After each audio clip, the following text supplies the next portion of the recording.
साथियों नमस्ते। आज हम प्रश्नावली 8.2 के प्रश्न करेंगे और इस प्रश्नावली के अधिकतम प्रश्न जो है वो मध्य बिंदु प्रमेय पर आधारित है।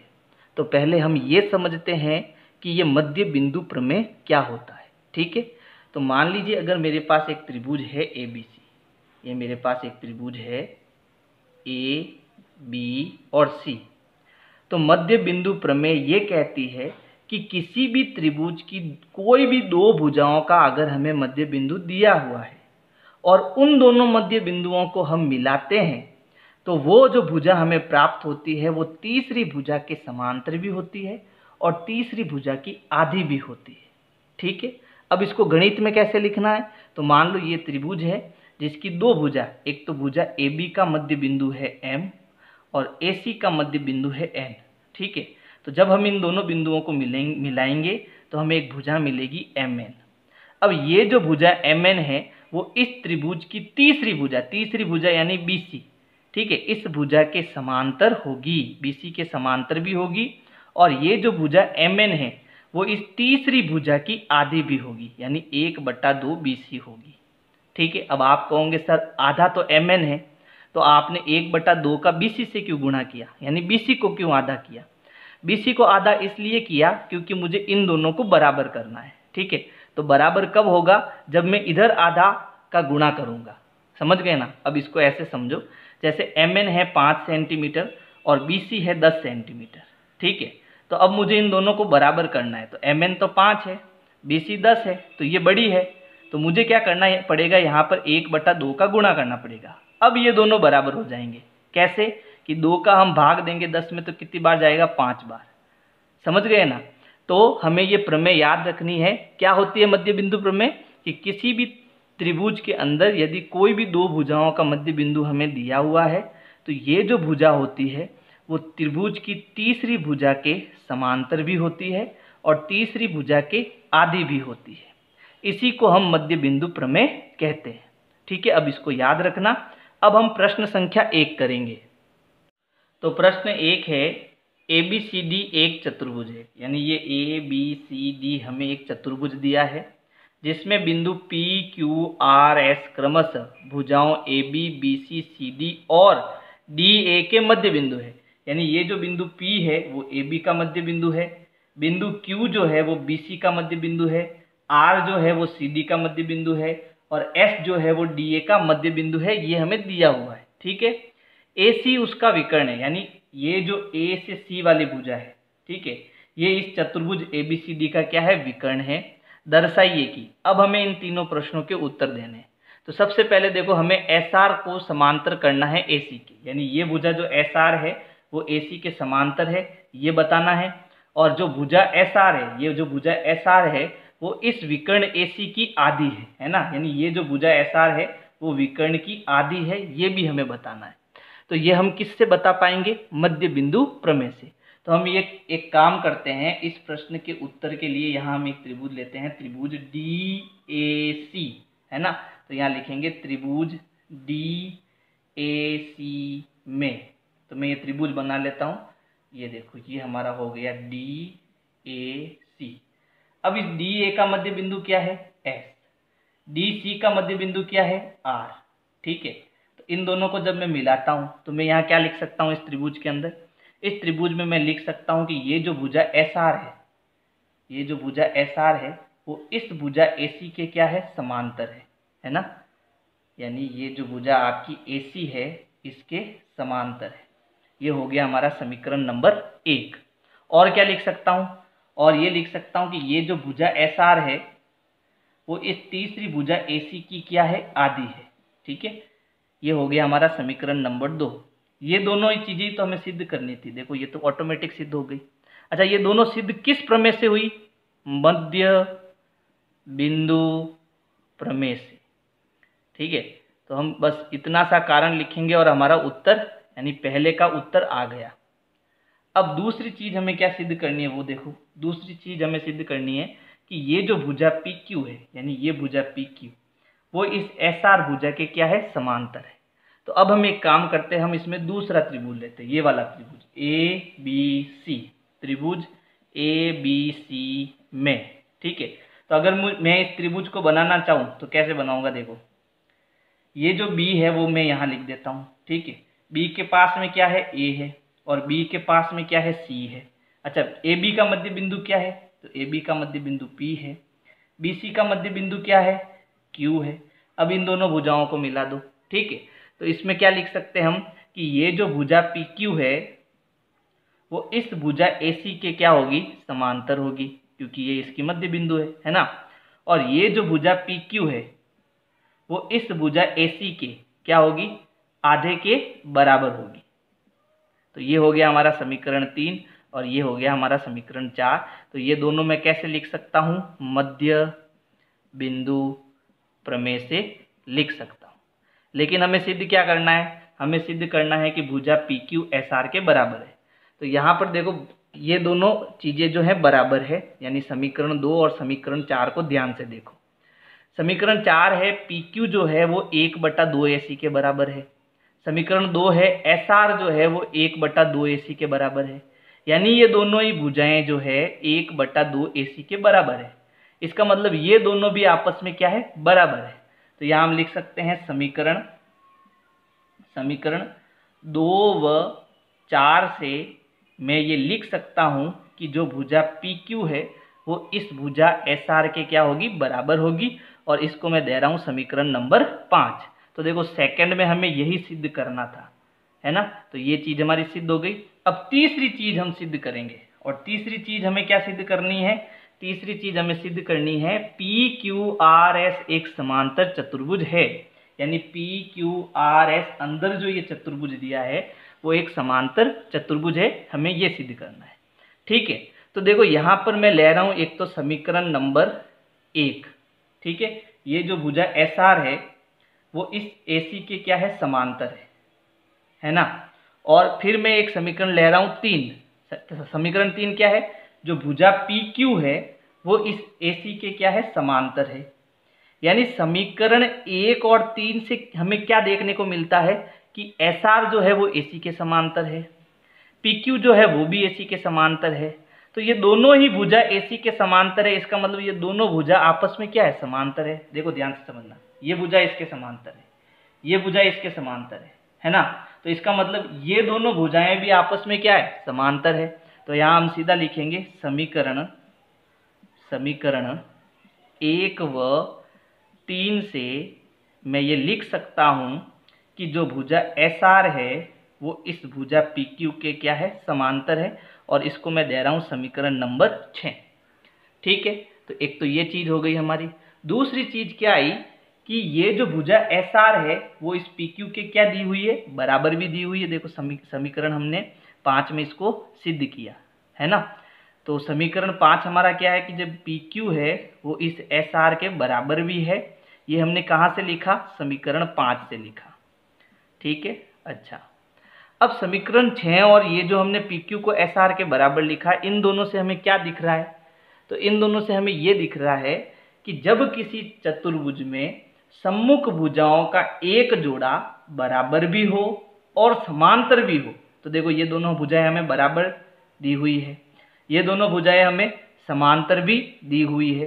तो जब ऐसा होता है तो मैं कह सकता हूं पी क्यू आर एस एक समांतर चतुर्भुज है, ठीक है। हमने ये प्रमेय पढ़ रखी है। तो यहाँ पर लिखेंगे अतः, या फिर यहाँ लिखते हैं यहाँ सम्मुख भुजाओं का एक युग्म बराबर तथा समांतर है। अतः पी क्यू आर एस एक समांतर चतुर्भुज है। तो ये हमारे पहले प्रश्न का उत्तर हो जाएगा। समझ आया? अगर समझ नहीं आया है तो वीडियो को वापस थोड़ा सा पीछे करो और ध्यान से वापस वीडियो देखो, ठीक है। बहुत इंपॉर्टेंट प्रश्न है, एग्जाम में आ सकता है। प्रश्न 2 है ABCD एक समचतुर्भुज है।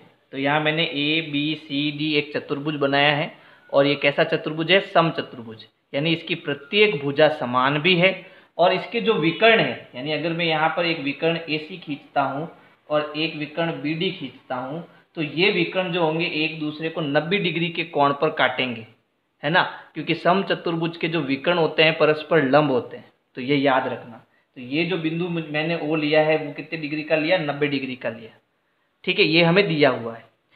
बिंदु P, Q, R, S क्रमशः भुजाओं AB, BC, CD और DA के मध्य बिंदु है ना। यानी यहाँ पर जो ये आपकी भुजा AB है, AB, इसका मध्य बिंदु क्या दिया है, P दिया है, ठीक है, ये मध्य बिंदु P हो गया।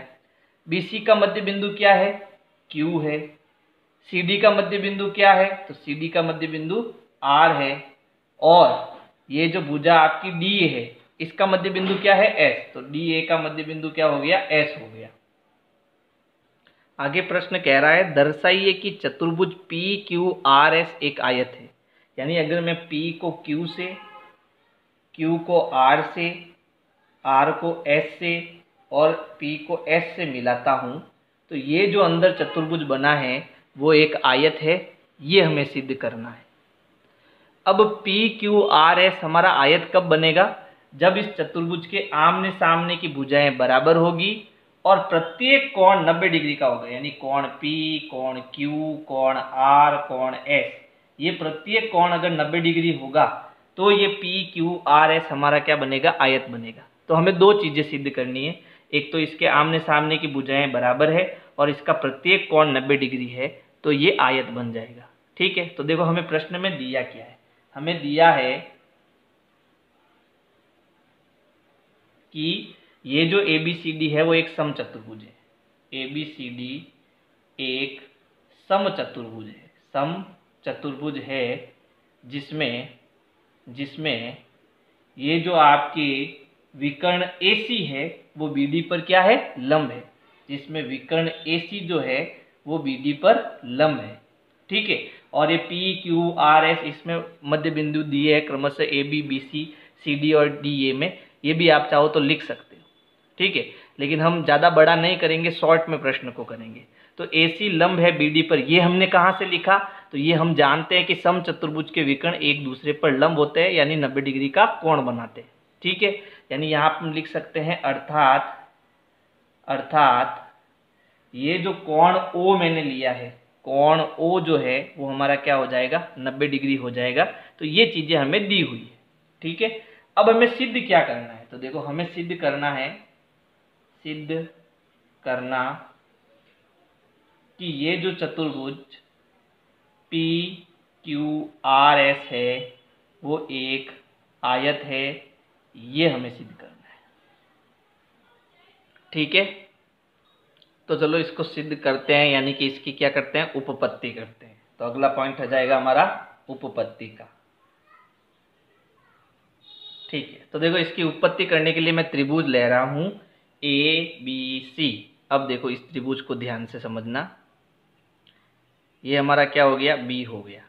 ठीक है, B के पास में ये क्या हो गया, A और ये C हो गया। अब इसके दो मध्य बिंदु है, दोनों मध्य बिंदु क्या है, P और Q, है ना।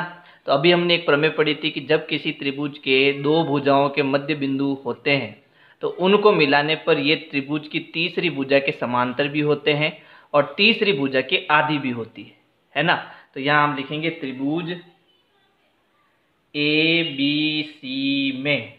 ठीक है, अब इस त्रिभुज के अंदर देखो ये जो भुजा PQ है वो इस त्रिभुज AC के क्या है, समांतर है, समीकरण नंबर 1, और इस भुजा PQ के, है ना, PQ की क्या है, आधी के बराबर भी है, ये समीकरण नंबर 2। अच्छा, ये दोनों हमने किससे लिखा, मध्य बिंदु प्रमेय से। तो यहां लिखेंगे ये आया है मध्य बिंदु प्रमेय से, मध्य बिंदु प्रमेय से। ठीक है, अब इसी प्रकार देखो मैं त्रिभुज ले रहा हूं, त्रिभुज DAC, त्रिभुज DAC में। अब इस त्रिभुज में क्या है, देखो ये दोनों मध्य बिंदु है इस त्रिभुज के, है ना।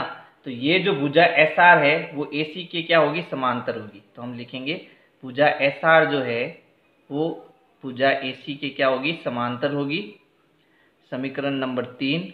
और ये जो भुजा SR है वो इस भुजा AC की क्या होगी, आधी होगी, है ना। तो ये हो जाएगा हमारा समीकरण नंबर 4। कारण क्या हो जाएगा? मध्य बिंदु प्रमेय से। ठीक है, अब देखो समीकरण 1, 2, 3, 4 से मैं क्या कह सकता हूँ, है ना।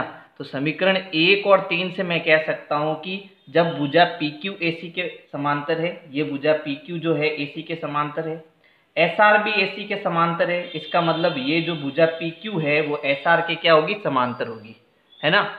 तो समीकरण 1 और 3 से मैं क्या लिख सकता हूँ? समीकरण 1 व 3 से मैं ये कह सकता हूँ कि PQ जो है वो SR के क्या होगी? समांतर होगी।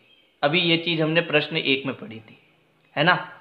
तो ये हो गया हमारा समीकरण नंबर 5। इसी प्रकार देखो समीकरण 2 और 4 से, समीकरण 2 व 4 से मैं ये कह सकता हूँ कि जब PQ 1/2 AC के बराबर है और SR भी 1/2 AC के बराबर है, इसका मतलब ये दोनों भुजाएं भी आपस में क्या है? बराबर है, यानी PQ और SR आपस में बराबर है। तो यहाँ हम लिखेंगे PQ जो है वो SR के बराबर है, समीकरण नंबर 6। तो देखो समीकरण 5 और 6 से हम क्या कह सकते हैं कि जब किसी चतुर्भुज के आमने सामने की भुजा बराबर भी हो, आमने सामने की भुजा समांतर भी हो, तो वो चतुर्भुज हमारा क्या बन जाता है? एक समांतर चतुर्भुज बन जाता है ना। तो हम लिखेंगे समीकरण 5 तथा 6 से हम ये कह सकते हैं कि PQRS एक समांतर चतुर्भुज है ना। ये 5 और 6 का मतलब क्या हुआ? 5 और 6 का मतलब हुआ कि जब किसी चतुर्भुज के का एक सम्मुख जोड़े का जो युग्म है वो समांतर भी हो और बराबर भी हो, तो जो वो चतुर्भुज होता है वो हमारा क्या बन जाता है? एक समांतर चतुर्भुज बन जाता है। अब समांतर चतुर्भुज की कुछ विशेषताएं होती है। क्या क्या विशेषताएं होती है तो समझना। यदि कोई भी चतुर्भुज हमें एक समांतर चतुर्भुज दिया है तो उसके आमने सामने की जो भुजाएं होती है वो बराबर होती है। ठीक है, तो अगर ये PQRS हमारा एक समांतर चतुर्भुज है तो इसके आमने सामने की भुजा क्या होगी? बराबर होगी। ठीक है, लेकिन हमें सीधी क्या करना है कि ये एक आयत है। तो देखो एक कंडीशन तो हमारी लागू हो गई कि इसके आमने सामने की भुजाएं बराबर आ गई। ठीक है, अब मुझे क्या करना है? इस चतुर्भुज का प्रत्येक कोण 90 डिग्री करना है। तो अगर ये प्रत्येक कोण 90 डिग्री आ गया तो ये हमारा क्या बन जाएगा? आयत बन जाएगा। ठीक है, तो अब हम क्या करेंगे? इस चतुर्भुज PQRS में एक छोटा चतुर्भुज लेंगे। ये P, इसको हम नाम दे देते हैं E, यानी ये हमारा बिंदु E हो जाएगा। ये बिंदु पहले से O दे रखा है, इस बिंदु को मैं F कह देता हूँ, F नाम दे देता हूँ, है ना। तो यहाँ मेरा एक चतुर्भुज बन गया। चतुर्भुज क्या बन गया?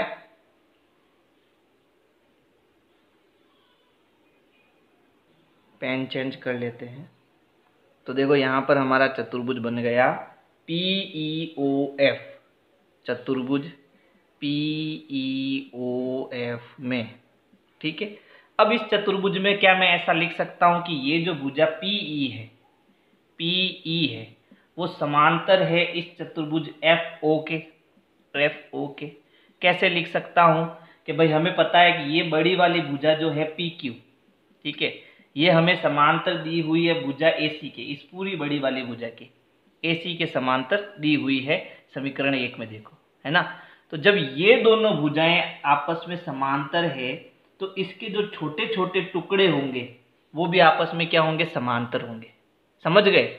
फिर मैं इसी प्रकार जैसे इसको समांतर किया है वैसे कि वैसे इस टुकड़े और इस टुकड़े को भी क्या कर सकता हूँ? समांतर कर सकता हूँ। तो इसको पूरा सिद्ध करने की जरूरत नहीं है, आप लिख दो इसी प्रकार और लिख दो PF जो है वो समांतर होगा EO के। ठीक है, अच्छा, जब किसी चतुर्भुज का प्रत्येक सम्मुख भुजा, है ना, यानी ये दोनों भुजाएं समांतर हो और ये दोनों भुजाएं समांतर हो, तो जब किसी चतुर्भुज का प्रत्येक सम्मुख भुजाओं का जोड़ा आपस में समांतर हो तो वो हमारा समांतर चतुर्भुज बन जाता है। ठीक है, तो लिख सकते हैं अतः PEOF एक समांतर चतुर्भुज है। अब इसको समांतर चतुर्भुज बनाने से हमें क्या फायदा? तो देखो कोण ओ आपको क्या दिया है? 90 डिग्री। ठीक है, तो समांतर चतुर्भुज की एक और विशेषता होती है कि इसकी जो सम्मुख कोण है यानी आमने सामने के कोण वो बराबर होते हैं। ठीक है, तो अगर ये कोण हमारा 90 डिग्री है तो कोण P भी हमारा क्या हो जाएगा? 90 डिग्री हो जाएगा। और कोण P 90 डिग्री है तो ये कोण कितना हो जाएगा? ये भी 90 डिग्री हो जाएगा। कैसे? क्योंकि समांतर चतुर्भुज के आसन्न कोणों का योग 180 डिग्री होता है, यानी इन दोनों कोणों की जोड़ 180 होगी। तो ये 90 है तो ये कितना हो जाएगा? 90। तभी तो 90 और 90 180 होगा, है ना। अब ये 90 है तो इसके सामने वाला कोण कितना हो गया? ये भी हमारा क्या हो गया? 90। ठीक है, क्योंकि समांतर चतुर्भुज के आमने सामने के कोण बराबर होते हैं, है ना। तो ये तो इसमें बराबर हुए। अब देखो पी क्यू आर एस भी हमारा क्या है? समांतर चतुर्भुज, यानी इस कोण P के सामने वाला ये कोण 90 होगा, ये भी कोण 90 होगा, ये भी कोण हमारा 90 होगा। समझ में आई बात, है ना। तो हम यहाँ लिख सकते हैं, यहाँ कोण O बराबर होगा कोण P के, और ये कोण P हमारा कितना हो जाएगा? 90 डिग्री, क्योंकि कोण O 90 डिग्री है तो P भी हमारा क्या हो जाएगा? 90 डिग्री। अच्छा, ये कहाँ से आया? तो ये हमें दिया है, ये हमें कोण O जो है 90 डिग्री दिया है। और कोण O और P बराबर क्यों होगा? क्योंकि ये एक समांतर चतुर्भुज है। अब जब कोण P हमारा 90 डिग्री है ना, जब कोण P हमारा 90 डिग्री है तो हम कह सकते हैं क्योंकि कोण P जो है वो 90 डिग्री है, अतः ये चतुर्भुज PQRS, चतुर्भुज PQRS एक आयत है। क्या है? एक आयत है। समझ में आया? यानी हमने सिद्ध कर दिया कि इस चतुर्भुज के आमने सामने की भुजाएं बराबर भी है और इसका प्रत्येक कोण 90 डिग्री भी है, इसलिए ये PQRS एक क्या है? आयत है। ठीक है। प्रश्न संख्या 3 है, ABCD एक आयत है, यानी यहाँ ABCD एक हमें आयत बनाना है जिसमें PQRS क्रमशः भुजाओं AB, BC, CD और DA के मध्य बिंदु है। यानी AB का मध्य बिंदु हमें क्या लिखना है? यहाँ पर P, BC का मध्य बिंदु क्या हो जाएगा? Q, और CD का मध्य बिंदु हो जाएगा R, और DA का मध्य बिंदु क्या हो जाएगा? S। दर्शाइए कि चतुर्भुज PQRS एक समचतुर्भुज है ना। यानी अगर मैं P को Q से मिलाता हूँ, Q को S से मिलाता हूँ, S को R से मिलाता हूँ और S को P से मिलाता हूँ, तो ये जो चतुर्भुज मुझे अंदर मिलता है वो एक समचतुर्भुज है, ये हमें सिद्ध करना है। यानी समचतुर्भुज क्या होता है? ऐसा चतुर्भुज जो एक समांतर चतुर्भुज तो हो लेकिन इसकी प्रत्येक भुजाएं क्या हो? समान हो, उसे हम समचतुर्भुज कहते हैं। ठीक है, यानी हमें प्रत्येक भुजाओं को क्या करना है? समान करना है। अगर प्रत्येक भुजाएं समान हो जाएगी तो हमारा सिद्ध हो जाएगा कि PQRS क्या है? एक समचतुर्भुज है। ठीक है, तो देखो इस प्रश्न में हमें दिया क्या है? हमें दिया है कि ये जो ABCD चतुर्भुज है, चतुर्भुज ABCD एक आयत है। क्या है? आयत है। अब ये आयत है, इसका मतलब क्या हुआ कि इसके जो ये आमने सामने की भुजाएं हैं वो बराबर है और प्रत्येक कोण क्या है? 90 डिग्री का है। ये आयत की परिभाषा है। ठीक है। अच्छा, हमें सिद्ध क्या करना है? हमें सिद्ध करना कि ये जो अंदर PQRS चतुर्भुज बन रहा है वो एक समचतुर्भुज है। चतुर्भुज PQRS एक समचतुर्भुज है। ये हमें सिद्ध करना है। अच्छा, तो सिद्ध करने से हम पहले इसमें क्या एक रचना कर लेते हैं। रचना में हमें क्या करना है? हमें दो विकर्ण खींचने हैं इस चतुर्भुज ABCD में, एक तो AC विकर्ण और दूसरा BD विकर्ण। ठीक है, तो रचना में हम लिखेंगे कि विकर्ण AC व BD खींचा। ठीक है, ये हमारा क्या हो जाएगा? ये हमारी रचना हो जाएगी।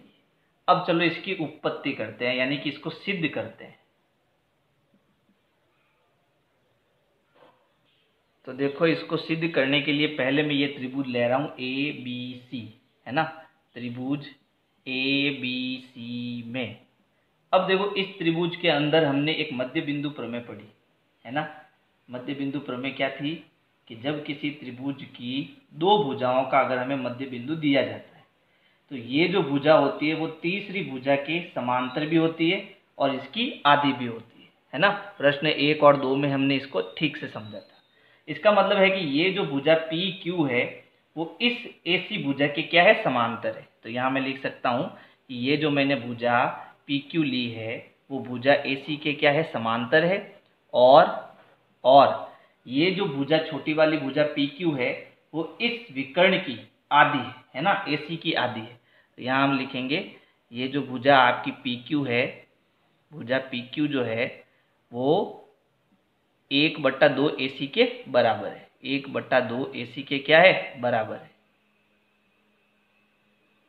ये हो जाएगा हमारा समीकरण नंबर 1। कारण क्या होगा, कारण हमारा हो जाएगा मध्य बिंदु प्रमेय से, मध्य बिंदु प्रमेय। ठीक है, ये हमारा कारण हो जाएगा। इसी प्रकार हम एक त्रिभुज और लेंगे, कौन सा, ए सी डी, ये वाला त्रिभुज, है ना। तो त्रिभुज ए सी डी में, तो देखो इस त्रिभुज के अंदर ये दोनों मध्य बिंदु है। इसका मतलब इन दोनों को जब मैं मिलाता हूं तो ये जो भुजा है वो इस तीसरी भुजा के समांतर भी होगी और आधी भी होगी। तो यहाँ मैं लिख सकता हूँ कि जो भुजा एस आर है वो AC के समांतर भी होगी और SR जो है वो इस भुजा AC की आधी भी होगी, है ना। ये हो जाएगा हमारा समीकरण नंबर 2, कारण हो जाएगा मध्य बिंदु प्रमेय से। ठीक है, यहाँ तक समझ में आया। अब देखो, समीकरण 1 हमें कहता है कि जो PQ है वो AC के समांतर है, यानी ये जो PQ है वो AC के समांतर है। और समीकरण 2 कहता है SR जो है वो AC के समांतर है। SR जो है वो AC के समांतर है, यानी PQ भी AC के समांतर, SR भी AC के समांतर। इसका मतलब हुआ कि ये जो PQ है वो SR के क्या होगी, समांतर होगी। तो यहाँ मैं लिख सकता हूँ समीकरण 1 तथा 2 से, समीकरण 1 व 2 से मैं ये कह सकता हूँ कि ये जो PQ भुजा है वो इस भुजा SR के क्या होगी, समांतर होगी। और देखो, समीकरण 1 और 2 से मैं क्या कह सकता हूँ कि ये जो भुजा PQ है वो AC की आधी है और SR भी देखो AC का क्या है, आधा है। इसका मतलब ये दोनों क्या है, 1/2 AC के बराबर है, इसलिए PQ और SR आपस में क्या है, बराबर है। तो यहाँ मैं लिख सकता हूँ समीकरण 1 तथा 2 से PQ जो है वो SR के क्या होगा, बराबर होगा। अब हम जानते हैं कि किसी भी चतुर्भुज के अंदर सम्मुख भुजाओं का एक जोड़ा बराबर भी हो और समांतर भी हो तो वो हमारा कैसा चतुर्भुज बन जाता है, समांतर चतुर्भुज बन जाता है। इसे मैं देता हूं समीकरण नंबर 3। तो मैं समीकरण 3 से ये कह सकता हूं, समीकरण 3 से मैं ये लिख सकता हूं कि जो चतुर्भुज पी क्यू आर एस है वो एक समांतर चतुर्भुज है, समांतर चतुर्भुज है। ठीक है, तो हमने एक चीज तो इसमें प्रूव कर दी कि पी क्यू आर एस हमारा क्या हो गया, समांतर चतुर्भुज, यानी इसके आमने सामने की भुजाएं बराबर है। समांतर चतुर्भुज क्या होता है, इसके आमने सामने की भुजाएं बराबर होती है। अच्छा, अब मुझे क्या सिद्ध करना है कि ये एक सम चतुर्भुज है। तो इसको कैसे सिद्ध करेंगे, अगर हम इस चतुर्भुज की कोई भी एक भुजा, जैसे मैंने ले लो ये एस आर भुजा ले ली, ठीक है, अगर इस एस आर भुजा को मैं इस पास वाली भुजा यानी इस आसन्न भुजा के बराबर करता हूं, ठीक है, इस भुजा को इसके बराबर करता हूं तो मेरी प्रत्येक भुजा आपस में क्या हो जाएगी, बराबर हो जाएगी। कैसे हो जाएगी, देखो ये भुजा इसके बराबर है, ये भुजा इसके बराबर है। तो अगर ये भुजा इसके बराबर अगर मैंने कर ली, है ना, ये भुजा इसके बराबर कर ली तो ये भुजा इसके भी बराबर हो जाएगी क्योंकि ये दोनों बराबर है ना। अब ये भुजा किसके बराबर है, इसके बराबर, इसका मतलब ये भुजा और इसके भी बराबर हो जाएगी, यानी सारी भुजाएं आपस में क्या हो जाएगी, बराबर हो जाएगी। तो देखो, इन दोनों भुजाओं को बराबर करने के लिए मैं यहाँ एक त्रिभुज ले रहा हूँ BDC, है ना, कौन सा, BDC, ये वाला त्रिभुज। ये हमारा हो गया B, ये हो गया D और ये हो जाएगा C। और यहाँ पर हमें मध्य बिंदु दिए हुए दोनों कौन कौन से, ये हो गया R और ये Q। ठीक है, तो इस त्रिभुज को ले रहा हूँ मैं, कौन सा त्रिभुज, त्रिभुज BDC में। अब इस त्रिभुज में भी क्या हो रहा है, मध्य बिंदु प्रमेय लागू हो रही है ना। तो मैं इसमें क्या लिख सकता हूँ कि ये जो भुजा आर क्यू है वो इस भुजा के समांतर भी होगी और इस भुजा की आधी भी होगी, है ना। तो अब मुझे यहाँ समांतर फैक्टर तो नहीं लाना है, तो मैं एक काम करता हूँ, इस भुजा आर क्यू को इस डीबी की आधी लिख देता हूँ, यानी आर क्यू बराबर है 1/2 BD। ठीक है। अच्छा, यहाँ पर कारण क्या हो जाएगा, मध्य बिंदु प्रमेय। ठीक है। अब यहाँ पर देखो, इस BD की जगह मैं क्या लिख सकता हूँ, है ना। हमें पता है कि किसी भी आयत के अंदर, ये ABCD हमारा क्या है, आयत है ना। तो हम जानते हैं कि आयत के जो विकर्ण होते हैं वो आपस में हमेशा बराबर होते हैं। आयत के विकर्ण हमेशा क्या होते हैं, बराबर होते हैं। यानी कि ये जो AC विकर्ण है वो इस BD विकर्ण के क्या होगा, बराबर होगा, है ना। तो मैं AC की जगह क्या लिख सकता हूँ, BD लिख सकता हूँ। बात समझ गए ना। तो यहाँ पर मैं क्या कर सकता हूँ, RQ बराबर 1/2, BD की जगह क्या लिख सकता हूँ, AC लिख सकता हूँ। क्यों लिख सकता हूँ, क्योंकि BD बराबर AC होगा। कारण क्या होगा, आयत के विकर्ण बराबर होते हैं, आयत के विकर्ण बराबर होते हैं, आयत के विकर्ण। ठीक है, ये हमारा कारण हो जाएगा। चलो, अब RQ बराबर 1/2 AC लिखने से हमें क्या मिलेगा, तो देखो 1/2 AC किसके बराबर है ना। 1/2 AC जो है SR के बराबर है, क्योंकि मुझे इस भुजा और इस भुजा को बराबर लेना है, तो वो SR वाला समीकरण हम देखेंगे। SR किस में, समीकरण 2 में, है ना। तो ये जो है 1/2 AC की जगह मैं क्या लिख सकता हूँ, SR भी लिख सकता हूँ ना, क्योंकि 1/2 AC किसके बराबर है, SR के बराबर है। तो यहाँ मैं अब क्या लिख सकता हूँ कि भाई RQ बराबर 1/2 AC की जगह लिख सकता हूँ SR, है ना। तो यहाँ SR लिख सकता हूँ। क्यों लिख सकता हूँ, समीकरण 2 से ये मैं लिख सकता हूँ कि जो 1/2 AC है वो SR के बराबर है, तो यहाँ SR लिख सकता हूँ। अच्छा, मैंने क्या बराबर कर दिया कि ये जो भुजा RQ है वो SR के बराबर है ना। और PQRS हमारा क्या है, समांतर चतुर्भुज है। इसका मतलब ये हुआ, जब ये भुजा इसके बराबर है, ये भुजा इसके बराबर है, तो ये भुजा इसके बराबर भी हो गई, है ना। और ये भुजा इसके बराबर है, तो ये भुजा इसके बराबर भी हो गई, यानी सारी भुजाएं आपस में क्या हो जाएगी, बराबर हो जाएगी। तो अब हम आगे लिखेंगे, क्योंकि PQRS एक समांतर चतुर्भुज है तथा इसकी आसन्न भुजा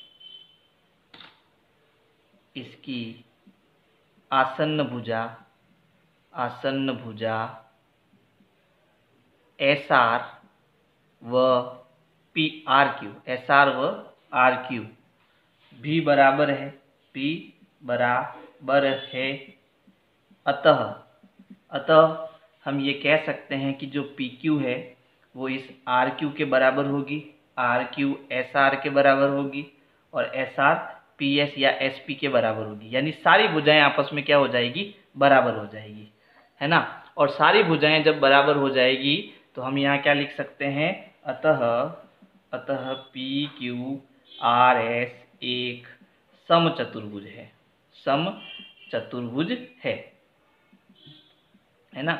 यानी ये एक समांतर चतुर्भुज है और समांतर चतुर्भुज होने के कारण, क्योंकि इसकी सारी भुजाएं समान है, इसलिए एक समचतुर्भुज भी है। समझ गए ना। ओके। विनय क्लासेज की प्लेलिस्ट के लिए आपको YouTube के सर्च में जाना है, ऊपर लिखना है विनय क्लासेज और सर्च करना है। इसमें आपको मेरा चैनल दिखाई देगा, चैनल में आपको जाना है। इसके बाद में यहाँ पर देखो होम वीडियोज़ और प्लेलिस्ट का ऑप्शन है, तो इस प्रकार से आप मेरी प्लेलिस्ट पा सकते हैं।